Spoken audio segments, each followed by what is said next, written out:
ব্রাহ্মণবাড়িয়ার বিশেষ অভিযান চালিয়ে একটি পিকআপ ভ্যান থেকে প্রায় অর্ধ কোটি টাকার বিদেশি মদ জব্দ করেছে পুলিশ ও সেনাবাহিনী।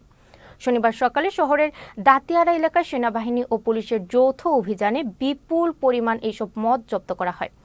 ব্রাহ্মণবাড়িয়া সদর থানার ভারপ্রাপ্ত কর্মকর্তা মুফাজ্জল হোসেন জানান, সকালে গোপন সংবাদের ভিত্তিতে পুলিশ ও সেনাবাহিনীর একটি যৌথ টিম শহরের কাউতলী এলাকায় চেকপোস্ট বসায়।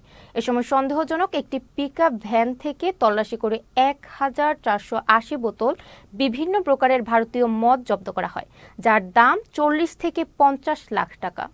আমাদের সেনাবাহিনী এবং পুলিশের যৌথ অভিযান চলমান আছে।